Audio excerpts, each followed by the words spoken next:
And welcome to another one of our SHMA Talks. I'm really excited today. The first one where I'm broadcasting, it would appear to be in Santa's grotto. So we're getting festive here. We're trying to make December a month that we all enjoy in the business. So please go with me with the fairy lights and everything. But welcome to a really important SHMA Talk, actually, where we've got some industry experts from the utility sector here to talk about the importance of gender pay gap reporting and diversity within the utilities sector.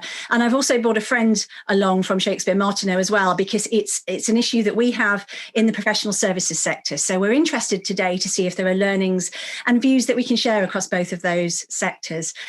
How did this come about? Well, actually, I saw a post on LinkedIn, I think it was, from Rebecca, who's one of my guests here today. And I reached out to her to talk about it because it really resonated with me what Rebecca was saying, which is please don't stop gender pay gap reporting just because it's not a government requirement this year. So that led to Rebecca and I having a chat. And here we are today now with some further experts to kind of talk about the broader issues. So who have I got with me? Brilliant panel. So first I've got Bea Bontes, who's the interim CEO at Lucid Energy. I'll let Bea introduce herself a bit more fully in a second. We have Rebecca Sedler here, who, like I say, kicked all of this off. She's Director of Policy and Regulation at EDF as well. So, and she's Shazadi Stinton, who we work with because Shazadi is one of our clients. She's the head of legal at Severn Trent Water, and I know Severn Trent all over diversity and other issues to really help drive their business forwards as well. So first of all, and of course, Ben, I cannot forget Ben Buckton, who is the Chief People and Marketing Officer here working alongside me at SHMA Martineau. So I'm going to come to you each in turn just to talk about why it's important to you and to give us a bit more background. So do you want to kick us off on that one, Bea? Yeah, sure. Thanks, Sarah. So firstly, thanks for having me here. And yes, I'm the interim CEO at Lucid Energy and also a non-executive director of a technology startup. Now, prior to moving into the utility sector this year, I've mostly worked in media technology and in companies like Sky that have ranked as #1 on the inclusive top 50 UK employee in 2019-2020. So the move from technology media sector to utility sector this year was a big move for me. And yes, being an immigrant single mother with diverse multicultural background, I do understand firsthand the importance of embracing diversity in a workplace. So yes, definitely really excited to be here. Yeah. Brilliant. Thanks, Bea. Shazadi, do you want to just give us a bit extra info about you? Yeah, I've been at Severn Trent for 12 years, so I've been in the utility sector for most of my career, and it's a great sector. Like many sectors out there, though, we are a bit of a reflection of society, and society still has some way to go in terms of inclusivity and in terms of diversity generally, in terms of representation of different types of people.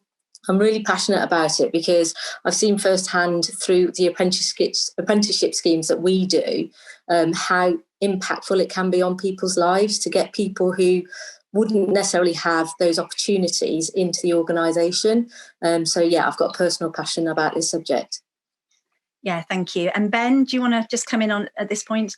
Yeah, so from a SHMA Martineau point of view, absolutely at the heart of everything we do, our values and our culture as an organisation. But for me personally, as someone who has lived and worked overseas, both in Asia and in North America, and seeing firsthand the difference it can make by having a changing culture, an inclusive culture, an open culture, and having led truly diverse teams, seeing the difference it can make to individuals, but equally the difference it can make to that team dynamic, the performance of that team by bringing together different perspectives, different learnings, different experiences, and helping grow that team and really drive a high performance environment. You know, for me, it just makes sense in business to bring together that variety of thinking and that variety of experiences in people. And I'm truly, from my perspective, as from the LGBT community, as an adoptive parent, as somebody that benefited from free school meals as a child, I've had a lot of advantages through my life. At the same time, I recognise the privilege of the colour of my skin and my gender identity, and by being an ally and by supporting others, I can see that I can create pathways and ways for other people to develop their careers and fulfil their ambitions as well. Yeah, thanks, Ben. That allyship, I think, is so hugely important at the moment as well, isn't it? So finally, Rebecca, I mean, obviously, this is a subject that's massively important to you, else you wouldn't have started the campaign that you did. But do you want to give us a bit more background about you? Yeah, thanks, Sarah. And again, thanks very much for putting this together and providing a platform to discuss this really, really important topic. So my role at EDF is overseeing policy, strategy, regulation for all of the UK businesses. So that's across renewables, nuclear, retail, all kinds of, all areas, let's say, of the energy spectrum. And my career has always been in energy, so 20 years in energy now. And I guess during the early years of my career, I just kind of took it for granted that I was with men all the time. I joined via commodities trading, energy trading, and trading obviously pretty typically dominated by a certain type of male. As I progressed into more senior roles, worked internationally, again, I found myself in exec teams quite often where I was the only female.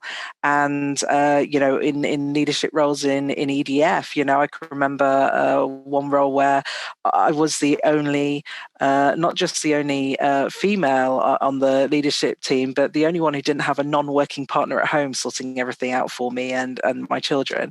So I mentioned my children. I'm a mother of 3, and my husband's from an Indian family. So my children are all mixed race and multicultural heritage.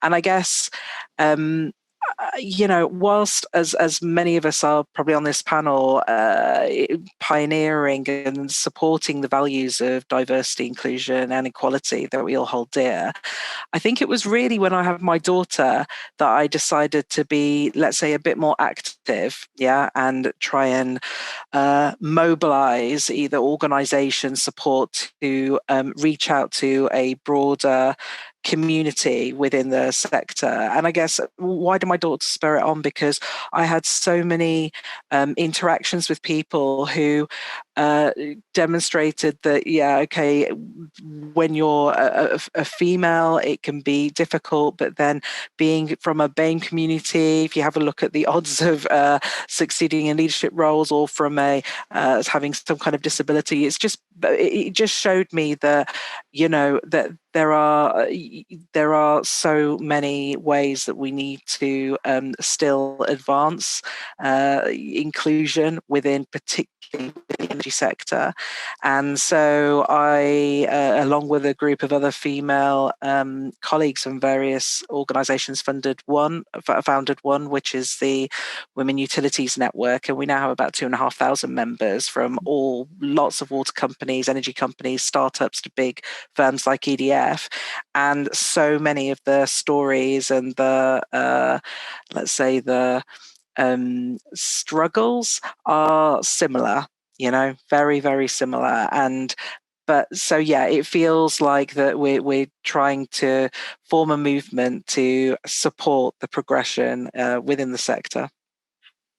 Yeah, thanks, Rebecca. It is scary, isn't it? At that point, for many years in my career, I tried to ignore this. I didn't want to have to talk about being different. And like you, I was very often the only woman sitting around in a room full of men. I just wanted to ignore it and pretend it didn't happen. And then I realised 3 or 4 years ago, probably slightly longer, perhaps, that actually it was my job to keep a spotlight on it and talk about it, rather than sweep it under the carpet and pretend it didn't happen. We all need to keep talking about it and put it in the spotlight. So that's, I think, one of the reasons when I saw your piece about gender pay gap reporting, it really resonated with me, because my personal view is the gender pay gap stuff is a bit clunky. I'm sure we'll come into what's great about it, what's not great about it. But just the fact we're reporting it puts it into the spotlight.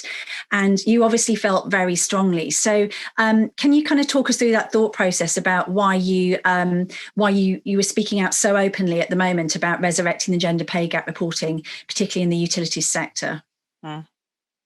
Yeah. Well, I mean, first of all, I absolutely concur that as soon as you start reporting and measuring on something, you're able to assess progress. You're actually able to assess and measure a situation, use the facts.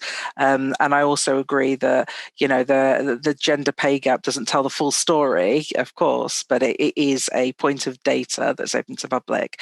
I guess it was almost we happened in one almost by accident, finding out that that there had been this suspension, if you like, of the mandatory reporting of the gender pay gap. It didn't seem to me to be highly publicised. And EDF, like your own organisation, is continuing to do it. So we were pretty shocked when we found out that, that it wasn't mandatory for 2020. We then had a look and just saw, I think it was over 75% of firms that are classed as utilities weren't actually doing it. Because again, we assumed, okay, so it's not mandatory, it doesn't mean that organisations won't do it. And we believe that this is a really actually a bit of a step backwards. I think it's not just in terms of not having a regulatory enforcement of something. It also displays the lack of, let's say, willingness of people to be open with their data, because it's surely would be something that most organisations would want to publicise because it supports their own progress. So yes, we went public with various members, and in also with support of some media partners that we work with, in raising this issue and publicising it and trying to put a bit of pressure on the rules being overturned for this year, but certainly organisations to do the right thing and continue to make this public. Yeah, thanks, Rebecca. Ben, if I can bring you in on this, we had the same debate, didn't we, about shouldn't we publish? And obviously we, as Rebecca's already alluded to, we decided to do it. We've also published diversity pay gap reporting as well, which is even clunkier, if I'm honest with you, at the moment. But it's just keeping the dialogue going. Do you want to talk us through, Ben, why that was important? Yeah, so I think for me it's around, we made that commitment to ourselves, to the industry, to our people, to be open and transparent, and not just around kind of gender pay gap, but as Sarah mentioned there, for the last couple of years we've also reported on our ethnicity pay gap as well. That principle for us of how we run the business is very much about transparency. We're very open with our numbers, we're very open about where we are, because actually by being open with metrics and numbers, that's how you start to change them, by shining a light on things. By hiding them away in boxes, it kind of, it starts to say that's not an issue and that's not a problem. Just because a regulator says you don't have to do it this year doesn't mean that you shouldn't. And I think it's getting that balance right between, what is the right thing to do, and focusing on that and doing it because you want to do it and because it aligns with your values and who you are as an organisation, that you want to be open and transparent about it. And it's not a year to sweep it under the carpet, and especially not a year to sweep it under the carpet when we know that women, ethnic groups are going to be more impacted over this year than any other, because of COVID and the implications there. By setting that framework that people don't have to report this year, you don't have that continuity of data, but equally we're not able to then see what the bigger impact is going to be next year, as we start to see that impact onto women and ethnic groups of what COVID's done to them from a pay perspective, but also from an employment point of view as well, where we know they're going to be impacted more highly. Thanks, Ben. So if my facts are right, and I've been given these facts, but I'm sure they're probably about right. So the national average for women in the top quartile of pay across all businesses is about 40% of women in the top quartile. I'm told in utilities it's 18%. So we've got this gap between 18 and 40%. I know in professional services, to be fair, it's not much better. So we can't sit here and say that we've got this thing sorted.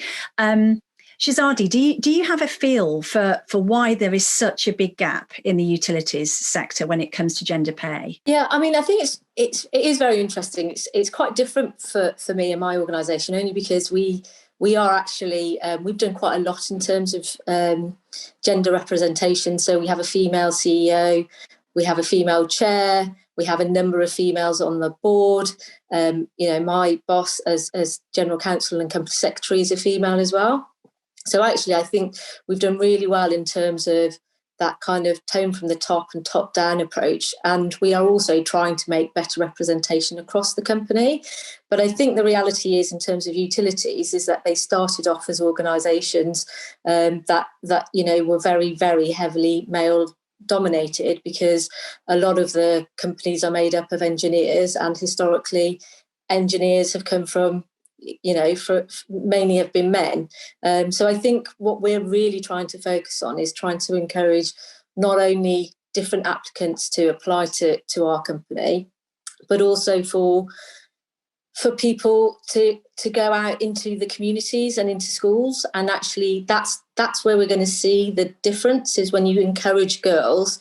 And like Rachel was saying earlier, I've got 3 girls and 1 boy, and there is a very staunch gender stereotyping that still happens today.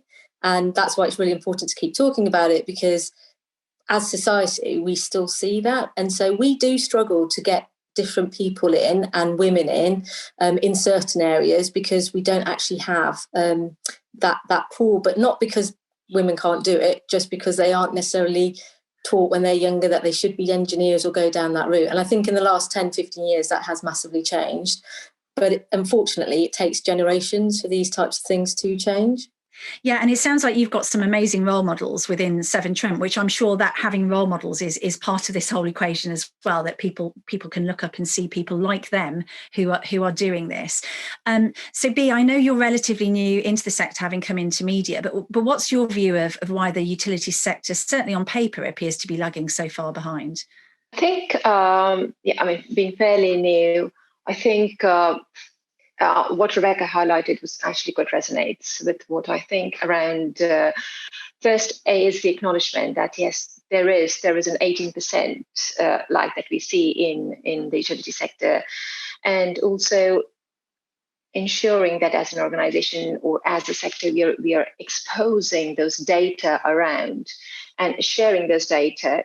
And I don't see that much happening, to be honest. Whereas technology sector, media broadcast is very, very open, and I haven't seen that in the utility. Mind you, maybe there is, but I'm fairly new, 3 months in. So yeah, I think it's about exposing the data around the gender pay gap in utility, and also we need great male champions supporting this cause, because at the moment we see I've got a panel here, and most of us are female. We need more male voice to support, more male champions to support this cause. So yes. For now, I'm going to stick to this. That we do need more more solid support from other chief execs, other men who are in a high position to actually have an impact and make an influence. I need to see more involvement from them, which I'm not seeing at the moment. But yeah. I'm sure we'll have steps to address those. Thank you. Can I bring Rebecca in on that specific point then? So you've obviously got over 2,000 members, I think you were saying, of the Women Utilities Network, which is phenomenal. Do you have men in there as well? Do you feel you're getting that allyship, that championing coming from the male community? Yeah, absolutely. I mean, it's really interesting when you bring men in, particularly when you've got like the room, when you're holding events, pre-COVID, and you had rooms full of hundreds of women. It was really interesting to see how men navigated around a room in that environment, and again, completely taken for granted the amount of times that we've been in that situation, But yeah, and also I'm lucky, particularly with EDF, is a really supportive organisation, genuinely committing to inclusion. It has very powerful and impactful employee networks for different across different kind of communities, let's say, within EDF, within its, it's got 15,000 employees in the UK, so they're pretty big.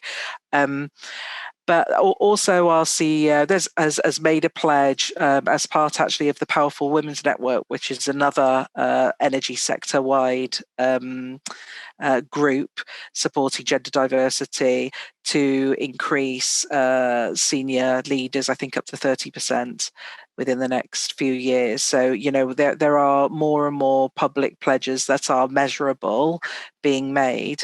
But I think what's important is not just men coming in and kind of educating themselves. I think there's something about right from the start, if you like, the being aware of the maybe unconscious bias that we all have, of the difficulty sometimes with people who don't see role models, as you say, within an organisation.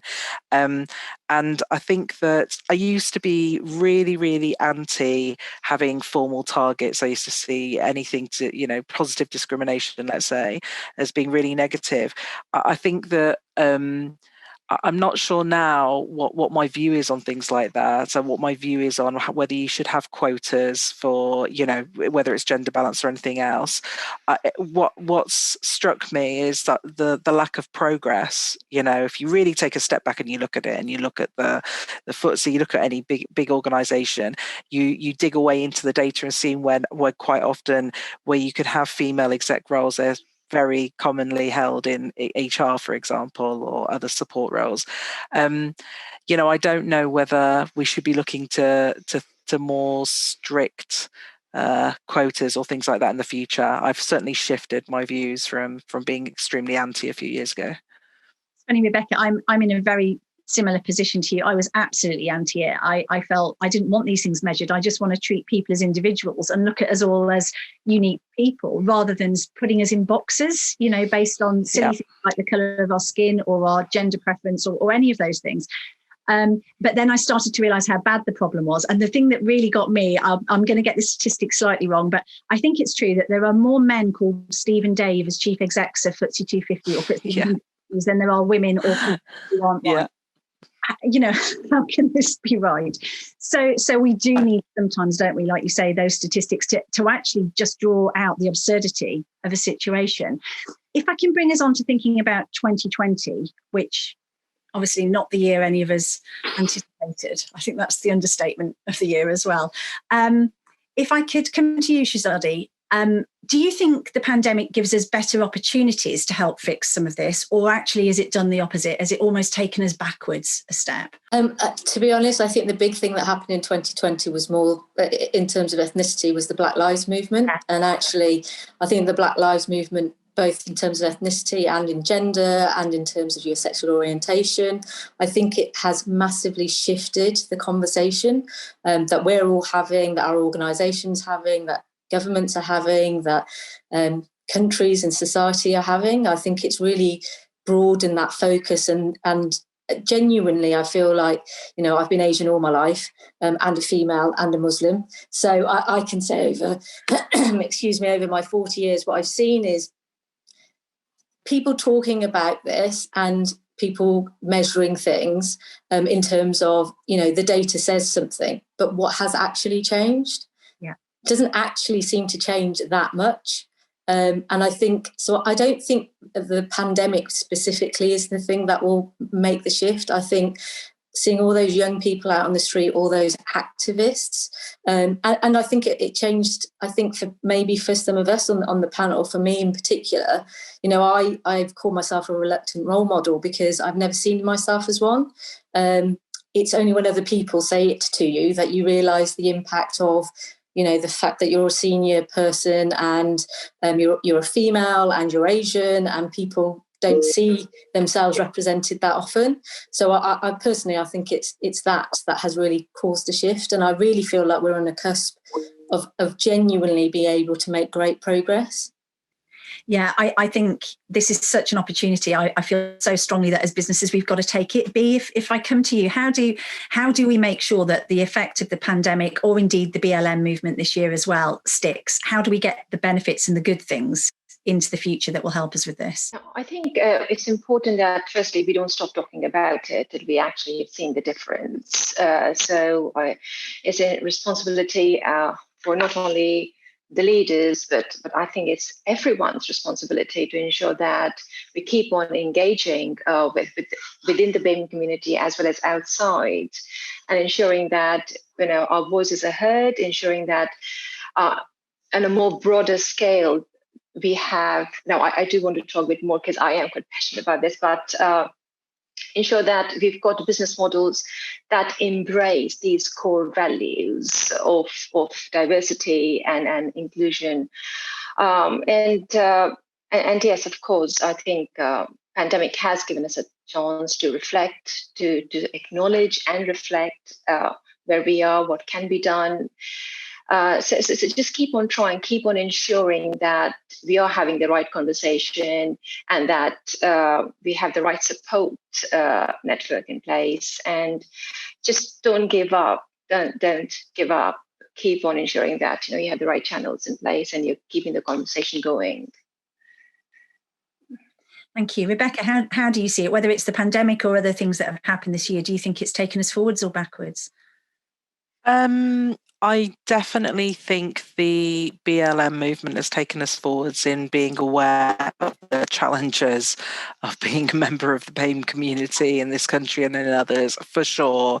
And I think it's also spurred us on to educate the younger generation, potentially in a way we haven't. I mean, I certainly was very open with my children in watching the news coverage from America during that whole time, explaining what had gone on. In fact, looking at the pictures of George Floyd, for example, I really wanted my kids to know what's going on in the world and be conscious of themselves as mixed race, boys to, my daughter's too young to reach 24, of, the world around them and the struggles that they're probably going to be exposed to at some point. With regards to COVID, unfortunately, I do think that we're going to see a step back for female equality in the workplace as a result. Why do I say that? Because quite frankly, the economic situation, as we all know from the recent spending review, is dire ahead of us, and women who are quite often the second earners in their house have had to take the step back to look after the children who may have been off school, the domestic chores, whatever, doing anything they can to support the primary earner in the house, which of course is the quite common economic choice that many women make. Often the cited reason for why many professional women step out of the workplace after having kids, because to support the primary earner. And I think that not just the challenging economic situation, the volatility with regards to kids being in school, out of school, in school, out of school because of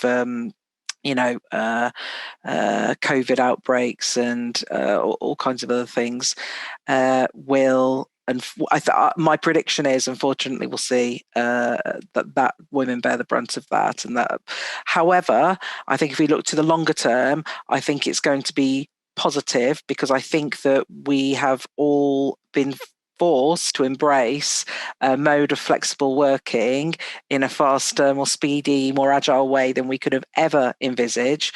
My belief is that's going to radicalize our views of how jobs can be performed, where they can be performed, and who indeed can perform them going forward, which I strongly believe will, in the longer term, will progress inclusion on all levels. That's certainly my perspective.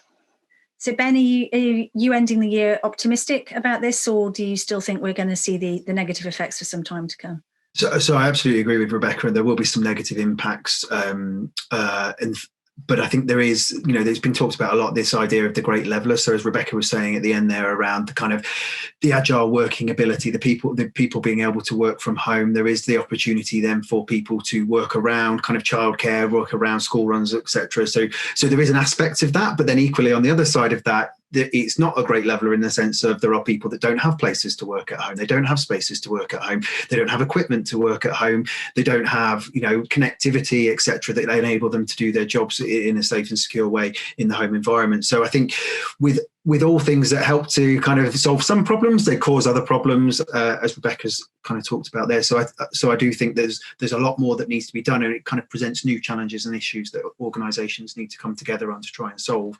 If we go back to kind of BLM and that big turning point, there is no going back. The change has happened. It is a big turning point, and I hope it continues to keep the same momentum moving forward. I think, but ultimately it takes collaboration. It takes collaboration within businesses. It takes collaboration across businesses, across industries, governments working with business, local governments, universities, everyone working together to try and drive the change forward and ensure that we do see that systemic change that has to happen at every level of society. Yeah, thanks, Ben. Absolutely agree with that. I mean, this is more than just gender as well, isn't it? We're talking about everybody having an opportunity to have a seat at the table if they want it, everybody having the same opportunities, everybody being welcome, I suppose, really, and this level playing field. Now, of course, we've got the government talking about the levelling up agenda, as we put most of the north into lockdown. So, there's some huge challenges there in terms of the dialogue and what's actually going on. But in terms of this levelling up across every aspect, whether it's somebody's ethnicity or their sexuality or their gender or their social mobility, which I think is a huge thing to do with all of this.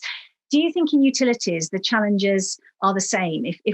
Will we need to do something different, or if we carry on like this in the way that you're going after gender equality, do you think it will actually deliver the level playing field for everybody? Rebecca, do you want to come in on that one? So taking it back to levelling up, and if we look at, the huge announcements that are being made by the government right now over the last weeks with regards to the 10-point plan, building back greener, and many of this, of course, is intricately involved with the energy and wider utility industry. I believe that there's going to be a whole creation of new capabilities, skills, industries, technologies that's going to advance the UK and, of course, the world towards decarbonisation and eventually net zero. And I fully, I mean, it's strange because I'm from Sheffield, I'm from the north, I live in London, right? And so, this isn't just about jobs and industry creation. This is about quality of education, quality of healthcare, housing, public services, all kinds of things. It starts really, it's just so entrenched.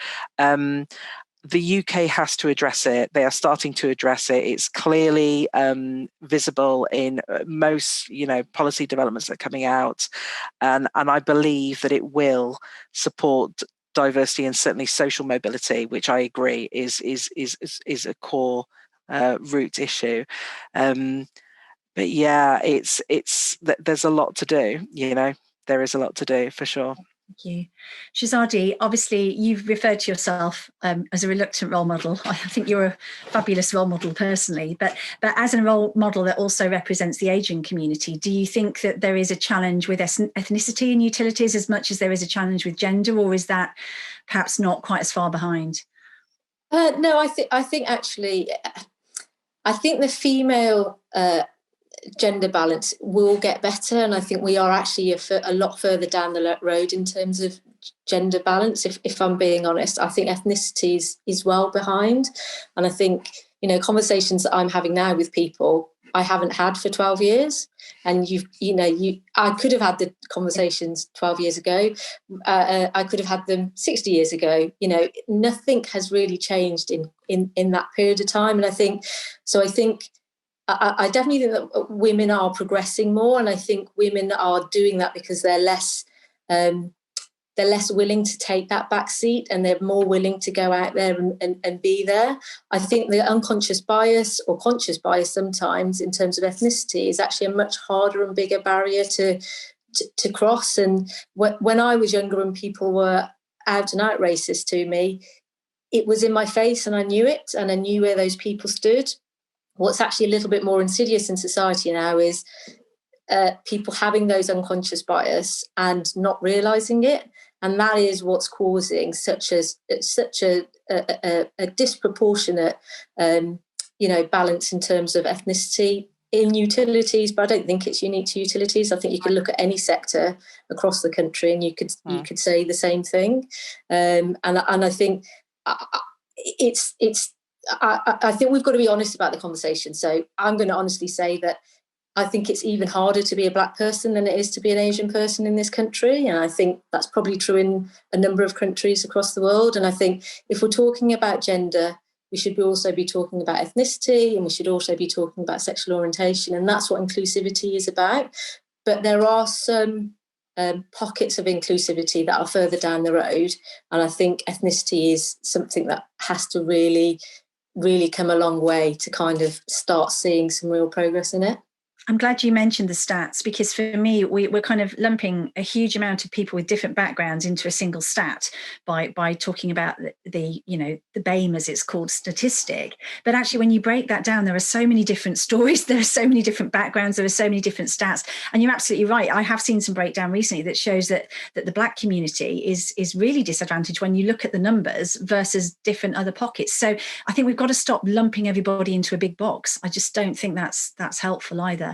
And B, if I can bring you into this, you've obviously seen the media sector as well. Are there any other lessons that you think the utilities sector can learn from the other sectors that you've been a part of?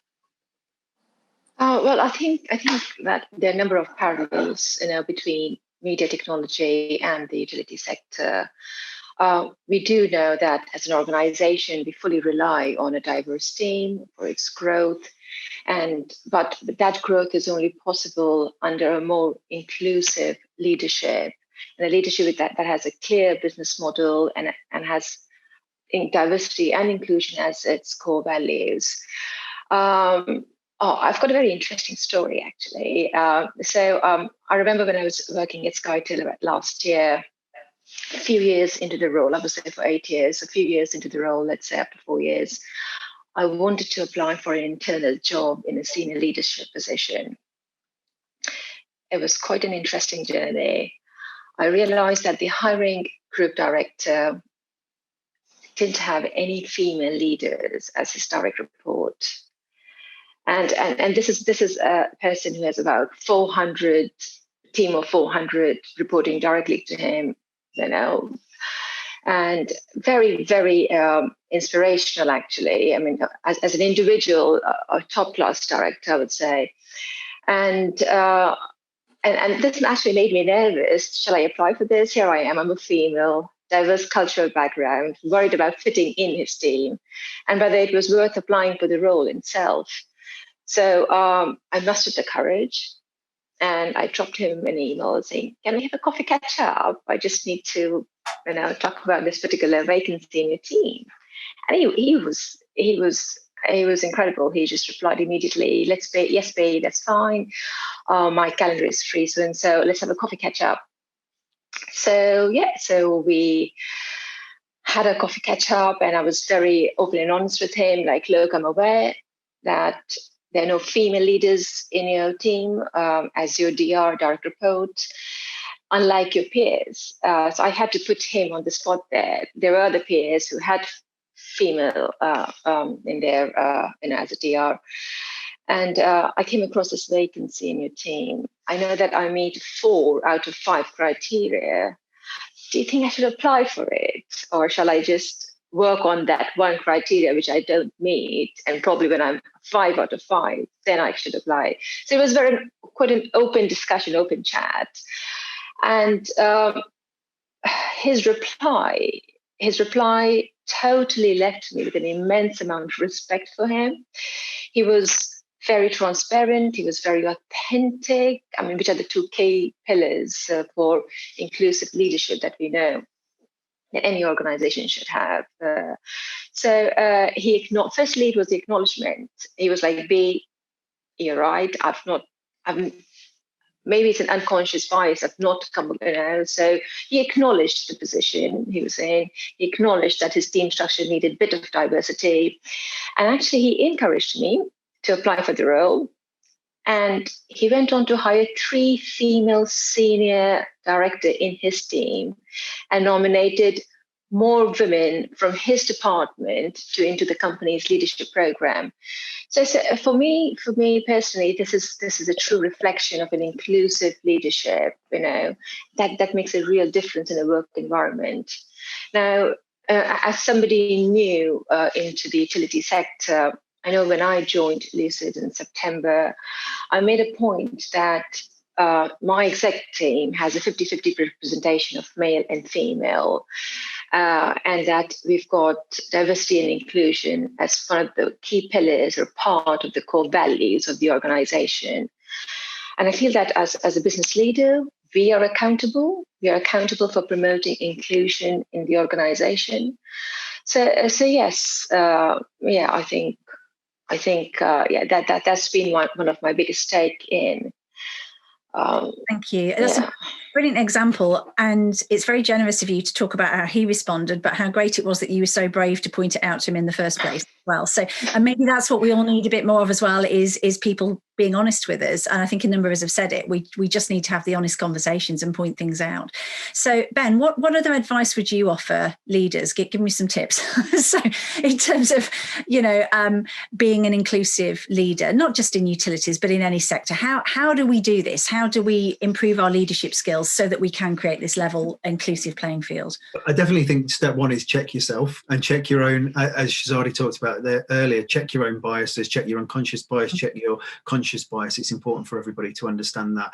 It's important for everyone to understand and educate themselves about the issues that are being faced by others as well. So people who sit in privileged positions because they may be white, heterosexual, middle-aged men, need to understand and educate themselves on the struggles of women, the struggles of people from the Black community, the struggles of people from the LGBT community, the struggles of people that have neurodiversity issues. It's up to people to take accountability for themselves and to educate themselves. It's not for people from different groupings to solve the issues themselves. It's for all of us to come together to do that. So I think from a leadership point of view, it's very much around that self-education, self-learning, and committing to that as well. So that story that you shared there, B, was somebody who someone held a mirror up to them, but then they went away and they learned something and they did something with that. And that's exactly what we need to do for more leaders. We need to help them understand this kind of, we touched on it, intersectionality. People are more than boxes, they're more than ticks. There's so much more complex and made up by different things. Somebody may be Black, but they may be from a different socioeconomic background. They may also be bisexual. They may have all manner of different boxes you could tick for them, but they're just a person. They're an individual, and they want an equitable chance at career development, an equitable chance as anybody else to be able to progress in their careers. And I guess the key thing that, and I know I talked about this earlier, is really also collaboration. And I know Shazadi's been doing a huge amount to kind of pave the way there in terms of trying to drive some collaboration across the legal industry and getting people to work together. But it's only by businesses working together and not trying to hold things themselves, share learning, share journeys, work together to make the change, because the change benefits everybody, whether that's going back to basics around introducing people and women into STEM education at an early age to get them to become the engineers, the data scientists, the IT technicians, the whatever of the future, all the way through to making sure that we are working together to kind of ensure that we're training the industry, bringing people through into industry as well. And I kind of go back to this house party analogy. Everyone should have an invite to the party, no matter where you've come from or what you've done before that.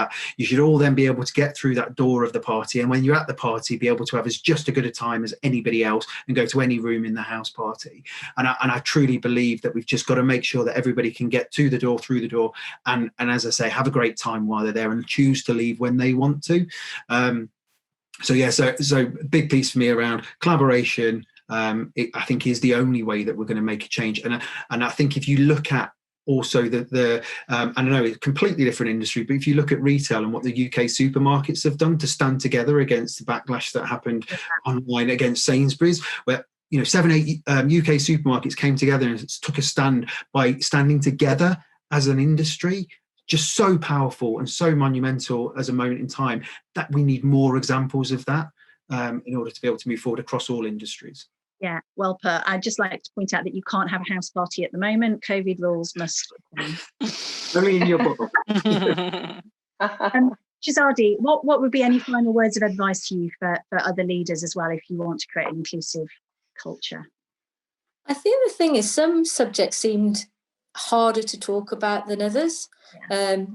I think 5-10 years ago, the way we talked about the LGBTQ plus community was either non-existent or was very, very awkward. And what that community has done, I know it's about individually educating yourselves, but actually what that community has done also by driving conversations in the business has made it actually a lot easier for people to talk about it. It's the same with mental health. We've seen a massive shift in our organisation and the openness to talk about mental health. Or we've had menopause sessions for women in our organisation. And actually, 5-10 years ago, those things just wouldn't have happened. And I think we're on I think that's the difficulty for leaders is they feel awkward because we're people, and that's all we are. Everyone's just a person. A company is ultimately just made up of people, and leaders will feel more comfortable with some subjects than others. And in terms of race, the truth is that if you have a certain amount of melatonin in your skin, you probably feel more comfortable talking about it because you've got a lived experience. Yeah. So I think from the leader's point of view, and it will be the leaders that will help drive changes in organisations, and that will be reflected back into society, is that whatever the conversation is, face it head on. And don't be worried that you're going to offend someone. Yeah. I would rather you offend me and us have a conversation than us never have the conversation. So, and I think that would be the same of, speaking of 3 different communities, I think that would be the same of all of those. So I definitely would encourage people to continue to talk. And just to go back in terms of the target setting, I have always been uncomfortable with targets but only because other people would say, oh, well, you've got to be there on merit and you've got to be there because you've got the right skills. And well, actually, you're telling me that in a society that is supposed to be completely level, that there are no Black or Asian CEOs or chairs, or in the last 50, 60 years, we haven't found a single person of talent who could have filled those roles or different senior roles. So I don't actually think it is just about you've got to be there in terms of talent. You've got to be there because you've had the opportunity, and that's what targets do, and that's what conversations do. So those are the 2 things that I definitely think that we should continue to strive for.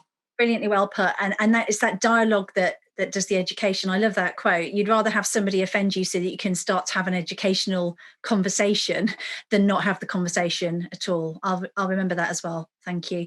Rebecca, final words from you. What's next on this, having kind of kicked your campaign off? Where do you go next? How do you keep driving this agenda in the utility sector? I think that, as we've said, there's going to be a number of issues to address as a result of what we've all gone through with COVID. Some negative, unfortunately, but some really positive. And I think bringing in the discussions on the future of ways of working is a really important kind of thread to weave into this debate. I guess that, the most important thing to recognise as leaders is that whatever you do it with authenticity, and also to be active. So I think there's a real difference to, let's say, mentoring someone to actively sponsoring. There's a difference to liking a post on LinkedIn to actually using your voice and saying something. And, it takes a bit of courage to do that and to put yourself out there. But if you are living by your values and your principles, then you will use your position, because life is about contribution, I believe, it's the greatest reward. Perfect. Thank you. We better wind it up there. I suspect we could go on talking for quite a long time about this subject, because we clearly all feel quite passionately about it, but there's been some real nuggets in there as well. And let's keep talking about it. I'm not going to deliberately go out there and try and offend people, I just want to point out, but I am going to keep talking and keep educating myself, because the more I learn, the more I can help others. So thank you for helping educate me a bit more today as well. And just been a real pleasure to have you take part today. So thank you.